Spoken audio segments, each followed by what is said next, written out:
Hello everyone, তোমরা দেখে হয়তো বুঝেই গেছো যে আমি আজকে তোমাদের সাথে কি ভিডিও শেয়ার করব। সেটা হচ্ছে আমার দিদির বিয়ের ভিডিও।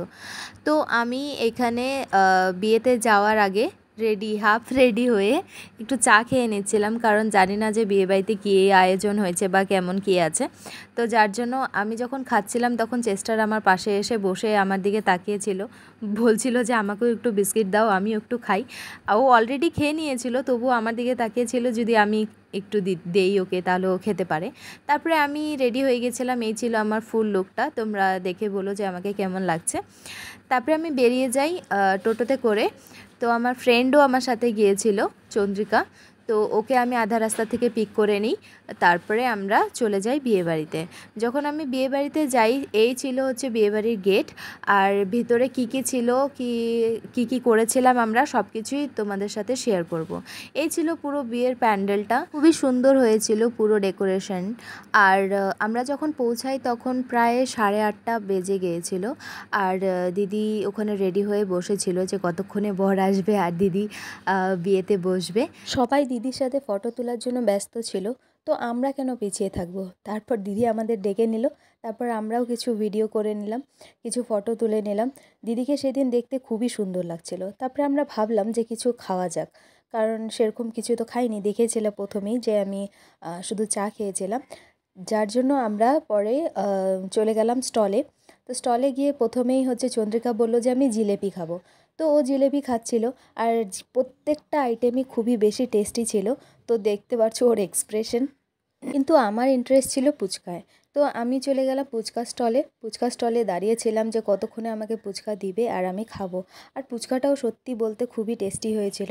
তোমরা হয়তো আমার এক্সপ্রেশন দেখে বুঝতেই পারবে যে সত্যি ফুচকাটাও খুব বেশি টেস্টি ছিল। আর এখানে শুধু নর্মাল ফুচকাই ছিল না, তার সাথে দই ফুচকা আরও অনেক কিছুই ছিল। তো এই ছিল আমার খাওয়া। তারপরে হচ্ছে আমরা বিয়ের প্যান্ডেলের সামনে বসে থাকি, কারণ এখনও বর আসেনি। বর এসেছিল প্রায় 10টার দিকে, অনেকটাই লেটে এসেছিল। তার জন্য আমরা প্যান্ডেলের ওখানেই বসেছিলাম, মানে সাজনাতলার সামনে, যাতে আমরা পুরো বিয়েটা ভালোভাবে দেখতে পারি। তো পুরো প্যান্ডেলের ভিউটা কেমন ছিল তোমাদের সেটাই আমি দেখানোর চেষ্টা করছি। দেখো, এই ছিল পুরো প্যান্ডেলের ভিউটা। আর সত্যি খুব সুন্দর হয়েছিল পুরো প্যান্ডেলটা। আর লোকজনও প্রায় চলে এসেছিল। তো আমরা বেশিক্ষণ সেই প্যান্ডেলের সামনে বসে থাকতে পারিনি, কারণ আমরা যখন বসেছিলাম তখনই শুনতে পেলাম যে বর চলে এসছে, যার জন্য আমরা চলে গেলাম বরের এন্ট্রি দেখতে। এই ছিল বর, মানে দাদা। আর সামনে যাকে দেখতে পাচ্ছ যে সবুজ রঙের শাড়ি পরা, সে হচ্ছে মান্টিদির মা, মানে আমার দিদির মা। তারপরে শুরু হয়ে যায় বিয়ের কিছু রিচুয়ালস।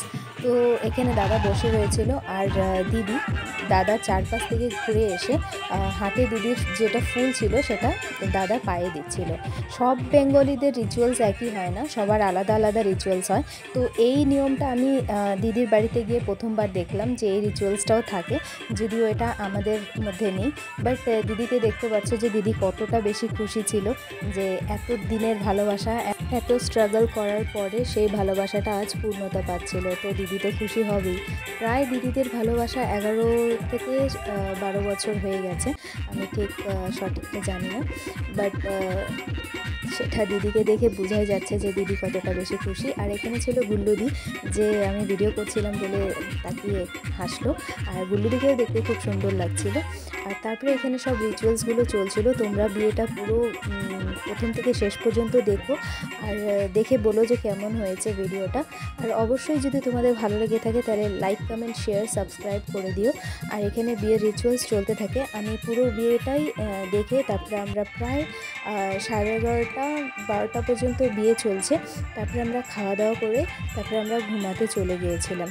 তো আমরা দিদিদের বাড়িতে থাকিনি, কারণ দিদি অন্য জায়গায় আমাদের থাকার ব্যবস্থা করেছিল, তো আমরা ওখানে গিয়েছিলাম। তো এইখানে শুরু হয় মালা বদলের পর্ব।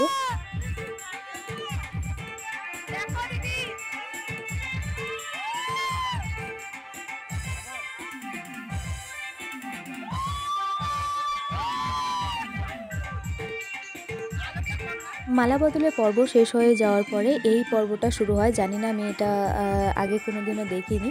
তো এই জিনিসটা তোমরা যদি জেনে থাকো যে এটাকে কি বলে, তাহলে অবশ্যই কমেন্ট করে জানিও। তারপর এখানে বিয়ের বাকি রিচুয়ালসগুলো হতে থাকে। আর দিদি আর দাদা দুজনই ক্যামেরার দিকে তাকিয়েছিল, দেখতেই পারছো। আর দুজনকেই এত বেশি মিষ্টি লাগছিল। পার্সোনালি আমার বাঙালিদের বিয়ে সবথেকে বেশি ভালো লাগে, কারণ আমরা 3 দিন 4 দিন ধরে পুরো একদম মজা করতে পারি। আর বাঙালিদের বিয়েটাই একদম আলাদাভাবে হয়, যার জন্য আমার খুব বেশি ভালো লাগে। তারপর আমরা চলে যাই খাওয়া দাওয়া করতে। আর আমরা যখন খাওয়া দাওয়া করতে গিয়েছিলাম তখন অনেকটাই লেট হয়ে গেছিলো, প্রায় 12:30 বেজে গিয়েছিল। আর দেখতে পাচ্ছ যে আমরা সবাই মিলে একসাথে বসে খেয়েছিলাম। আর প্রত্যেকটা খাওয়ারই খুবই বেশি টেস্টি হয়েছিল। এখানে দেখতে পাচ্ছ এটা রিঙ্কুদি। আর রিঙ্কুদি প্রথমেই কাটলেট খাচ্ছিল আর খেয়ে বলছিল যে খুবই টেস্টি হয়েছে, তুইও খেয়ে দেখ। তারপরে আমরা বাকি যেগুলো খাওয়া দাওয়ার ছিল সেগুলো আমরা খেয়ে নিই।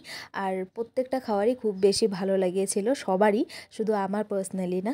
তো আজকের জন্য এতটুকুই। দেখা হবে তোমাদের সাথে পরের কোনো সুন্দর একটি ব্লগে। ততক্ষণের জন্য টাটা বাই।